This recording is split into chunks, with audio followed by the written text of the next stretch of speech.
Hello and welcome to Carlos Castaneda, The Wheel of Time, the wisdom of the shamans of ancient Mexico. These quotes I'm going to be interpreting again from Tales of Power, the fourth book in the series. The flaw with words is that they always make us feel enlightened. But when we turn around to face the world, they always fail us, and we end up facing the world as we always have, without enlightenment. For this reason, a warrior seeks to act rather than to talk, and to this effect he gets a new description of the world, a new description where talking is not that important, and where new acts have new reflections.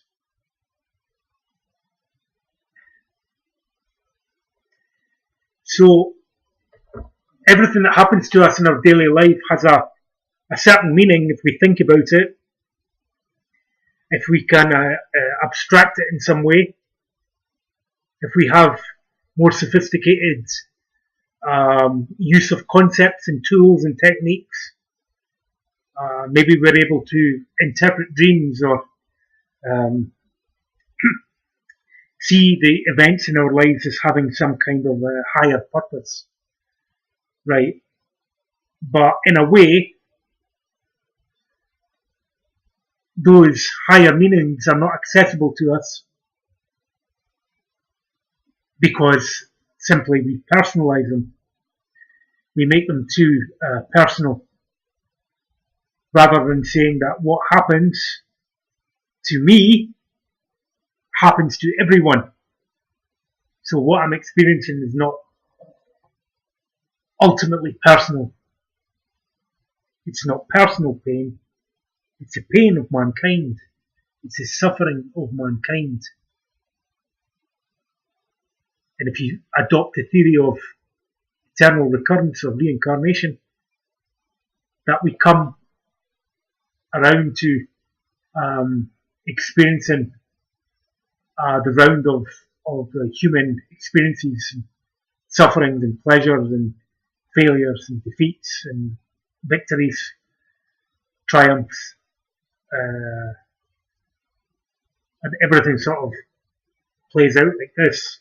Something good happens followed by something negative, and the chain of history is created, and we see all these apparently horrible things that are happening in the world, like development of nuclear technology and the ability to destroy the planet, destroy everything in it. And then we get also these esoteric philosophers who talk about, well, they give a counterpoint to a negative worldview when they say that, that everything that's negative is part of some higher purpose in some way. That good and evil are continually linked to each other in some way, because there's no pleasure without pain, and no pain lasts forever, let's say. And even if it kills you, then death is not the end, because some part of the psychophysical structure remains, persists. The Buddhists call it the mental continuum. We might have other names for it. We might have a different way of describing the totality of life. But when we're talking about the totality of life, we can't assume that everything that happens to us is personal. And, well, the language that we use to describe things in the everyday reality is based upon mostly unconscious cultural codes that have found their way into language.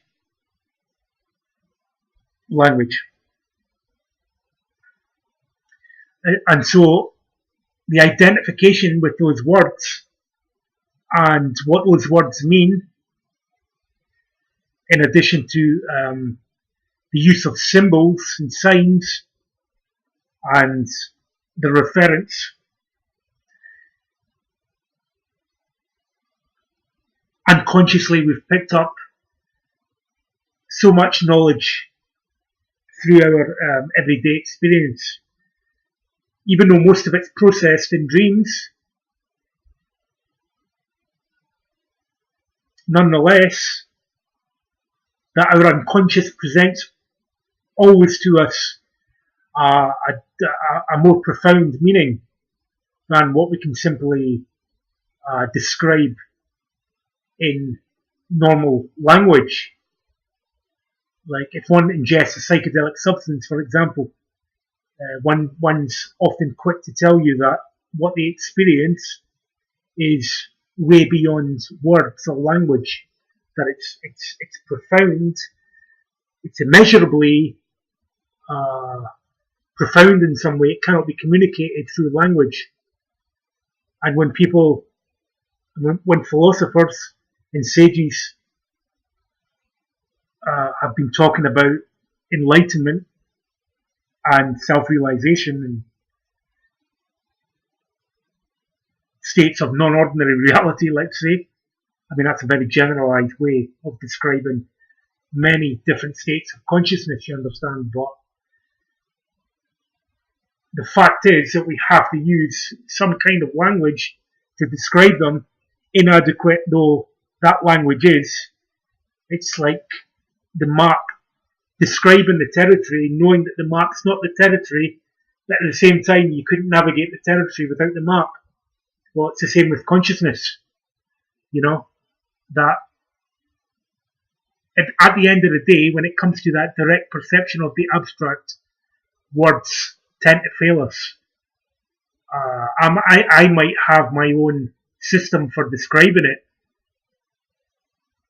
if I've worked, if I've done the necessary inner work to systemize my insights, right? And then I would say that everything that happens to me is not really personal. It's not quite personal, I'd say. Not that it's not personal, but the fact that it's personal is not the whole story, right? So this is where the importance of history comes in, both personal history and collective history, the historical process, as it were, you know, which encompasses everything that's truly amazing about mankind and everything at the same time that's horrific about it. And to say that all of that is part of my consciousness, part of your consciousness, you know. Like you may have filtered most of it out. You might not currently be studying history. You might not be studying culture, philosophy. You might not know about much about science or psychology, but nonetheless you have an interpretation of the world. You have adopted many unconscious perceptions and ideas, and a lot of them, in fact a great deal of them, come from your culture. Some come from your social institutions like governments and corporate philosophy and consumerism and advertising and television, and on the other hand, you might be very well read. You might even have a specialised interest in esoteric matters and spiritual ideas or ideals. But there's a difference between knowing about something and knowing of something. To turn that around, there's a difference between knowing of something and knowing about something. When you've really lived it, really experienced it, then whether you can describe it well or not is a question of how much attention you've given to this area. And the philosophers have tried to do it, but always at the same time, the philosophers have said, well, no matter how well I describe these experiences, there's no way I can communicate the depth of them. Like love, for example. How can you really describe it in words? What it's like to fall in love? How can you describe what it's like to stand in front of a masterpiece of a painting? Exactly. You might be able to describe it, but still, something will be left out. Some element, some essence, some quality will be excluded from the description, because descriptions and explanations, important though they are not the crux of the heart of the matter. So, in a very long-winded way, that's all I'm going to say about that one.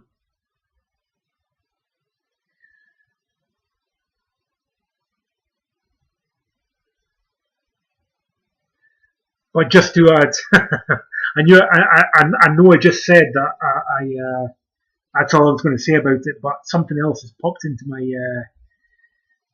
my head. So what else? I'll say a bit more about it. That no matter what kind of an enlightened understanding we might have up here, it doesn't mean necessarily that we're living that way. It doesn't mean that we're being truthful and compassionate in all our activities. We might still be an arrogant asshole in some ways, or we might be self-important or judgmental or critical or unloving or unkind and selfish and so on. So at the same time, though we know about it, it doesn't necessarily mean we live it. And that's the difference between knowing of something and knowing about something. So, and when a warrior acts, when you act with this new knowledge, this enlightened knowledge about how to act in the world, then it's not so important to talk about it, but to experience the new reflections that come from those acts. Well, whether you talk about it or not, you probably are going to talk about it to somebody who understands and has experienced similar phenomenon, or who is oriented in your direction.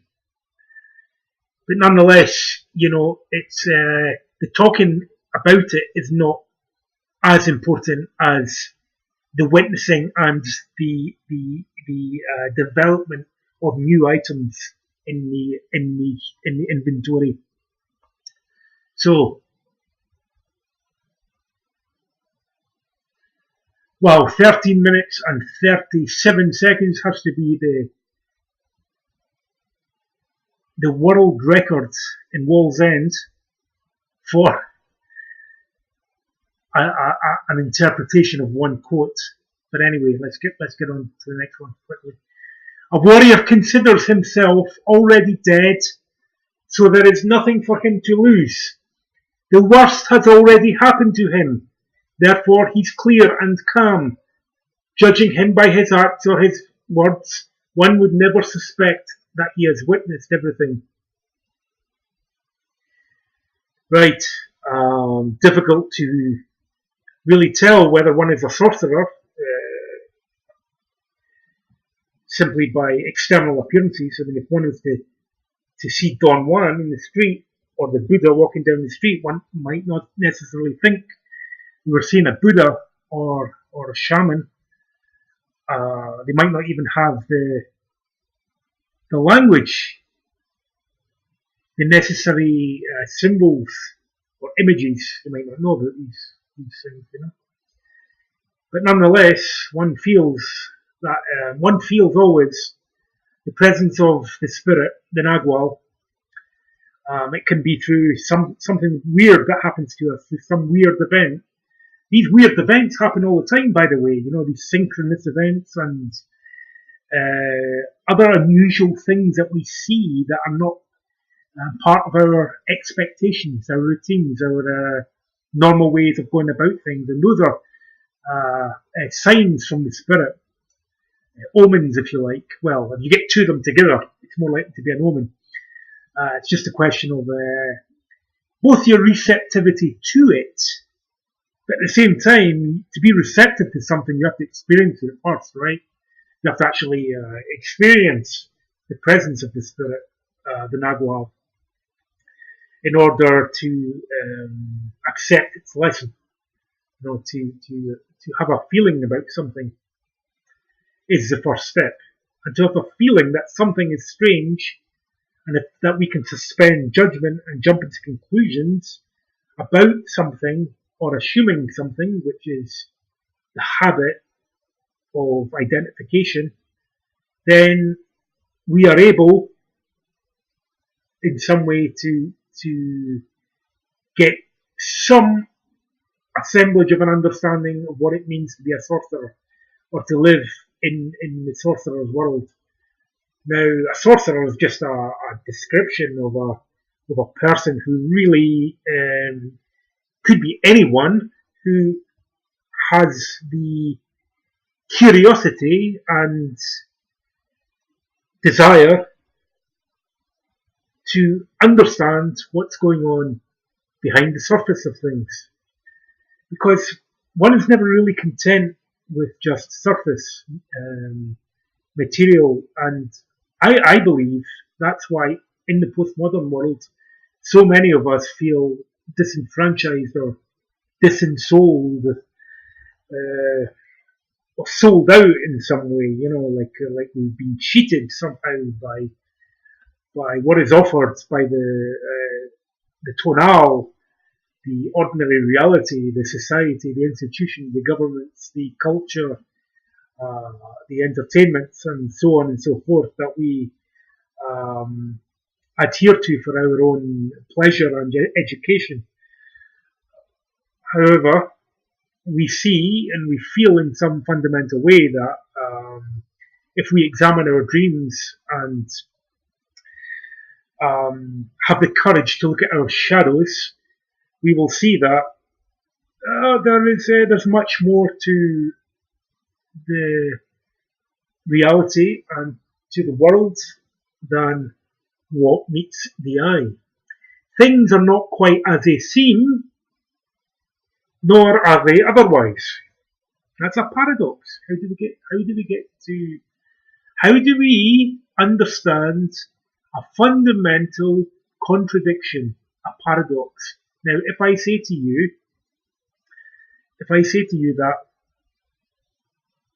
things are not as they seem on the surface, nor are they otherwise, it kind of throws the mind into, it's like a Zen koan. It throws the mind into a kind of conundrum. Because then one says to oneself that, all of the things that are happening in the world that I don't like violence, conflict, wars, plagues and diseases and hurricanes and tornadoes and other natural disasters, and the acts of some groups like the Ku Klux Klan or Nazis or state terrorism or suicide bombers, and all these things that kind of make sense in the context of history. If you just examine cause and effect, you can see perfectly, reasonably, quite well why things happen the way they do. Things happen because of what has happened before. A riot that takes place in a football match would not simply begin out of some friendly rivalry. I mean, something significant would have to happen on the football pitch. One of the players gets a red card for headbutting somebody, in the World Cup final, that kind of thing, and then riots ensue when when the favourite team loses, that kind of thing, inciting those tribal tensions. But anyway, it exists within us. Everything that has happened in man is part of our collective consciousness. It's in our DNA, there somewhere. There's always some unresolved material, some unresolved happening there. And, well, we are the world, and the world is within us. It's no point saying you're spiritual and ignoring everything that's happening in the world. This is not a judgment, but think about this. If there was a nuclear conflict in some way, and the world was suddenly to blow up, wouldn't you be better to be prepared with the knowledge that it might happen rather than to be blissfully ignorant and just meditating in your stool, and then suddenly you're blown up and you don't know about it, and then God knows what happens after that. I mean, if there's no earth left, where is humanity going to come back to? How is organic life going to grow? I mean, how is it to develop on other planets? That we have.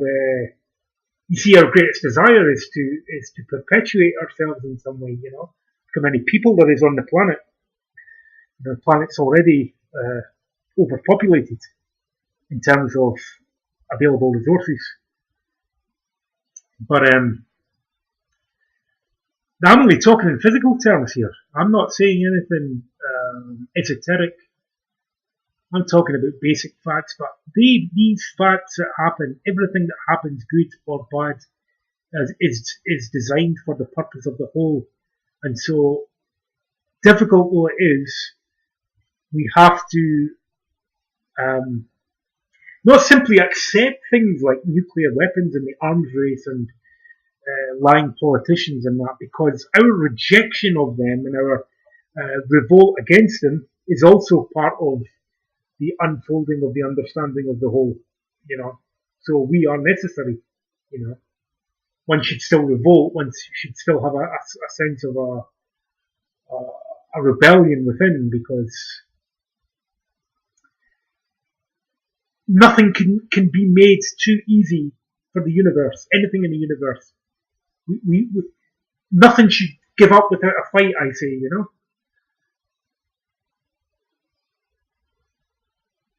So a warrior considers himself. Yeah, we've already talked about that. Okay. Knowledge is a most peculiar affair, especially for a warrior. Knowledge for a warrior is something that comes at once, engulfs him, and passes on. So, does it come at once? I mean, does Don Juan mean that when knowledge comes our way,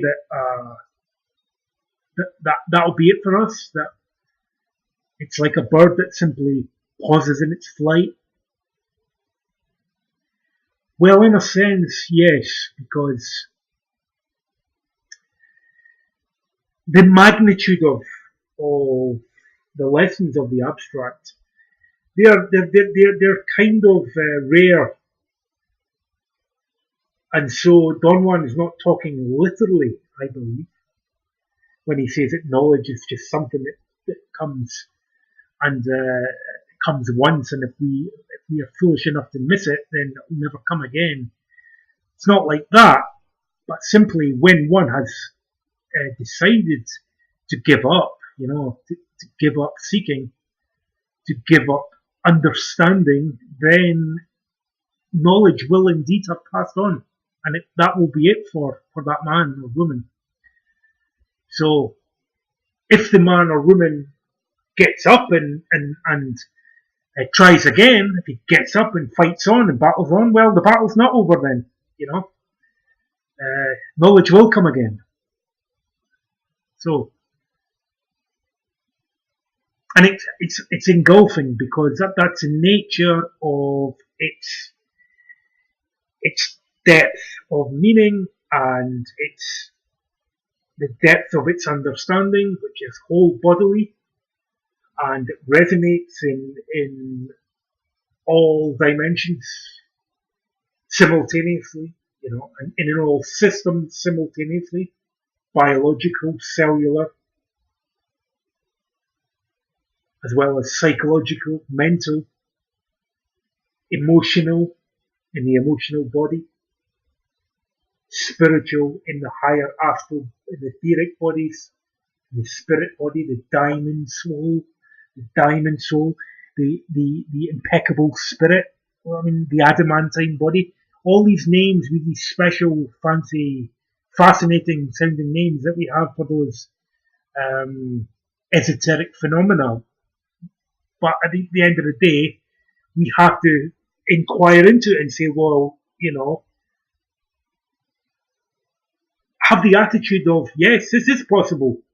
This is real, because any sense of limitation means that there's something more to learn, something more to understand. You're all, any perspective is always going to be limited in space and time.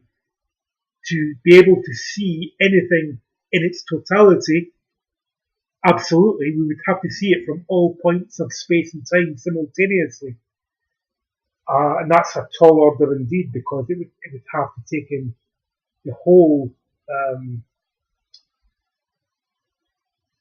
range of our awareness. We would have to literally be in all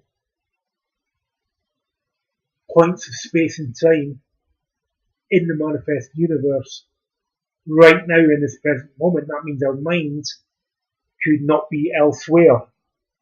It could be elsewhere, but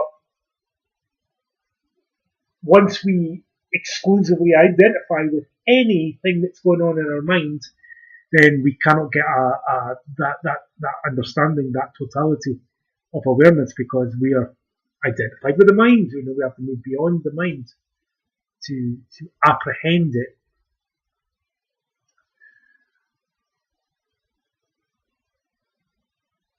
Knowledge comes to a warrior floating like specks of gold dust, the same dust that covers the wings of moths. So for a warrior, knowledge is like taking a shower or being rained on by specks of dark gold dust.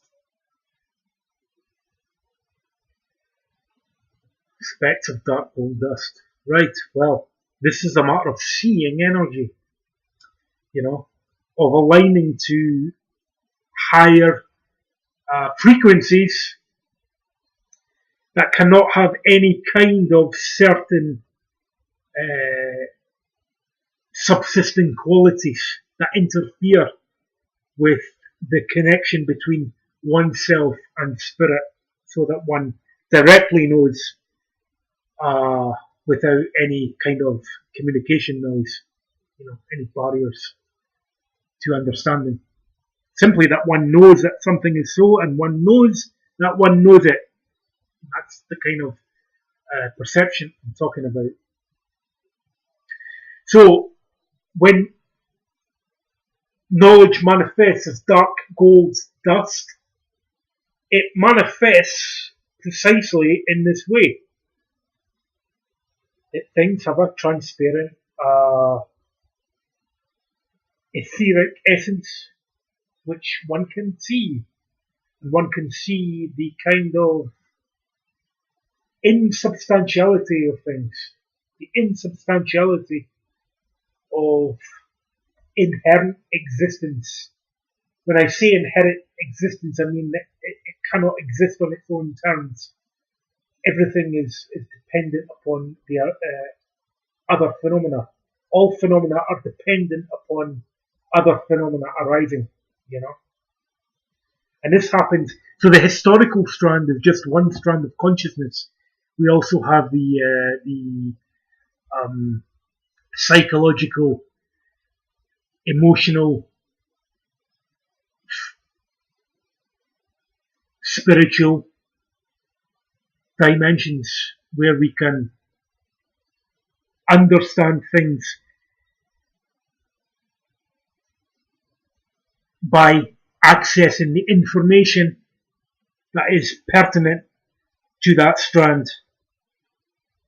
Following certain lines of inquiry, let's say, and being able to hold one's perceptual faculties in that place for that length of time. That's what I'm talking about. So one might not always experience knowledge as dark gold dust. It might come in the form of a book in the physical dimension. But when the subconscious, the subordinate soul is able to manifest out of the interior realms of awareness, behind the mask of the tonal, then one is able to see the gold dust. So that's the best way I can describe it. To see gold dust is to see gold dust. I mean, what else can be said about it, really? Well, let's not probe any further until we meet again. Thanks for listening, and I hope you'll be able to reflect upon some of these issues, because I think they are pertinent to. We're living in very exciting times. Think about that.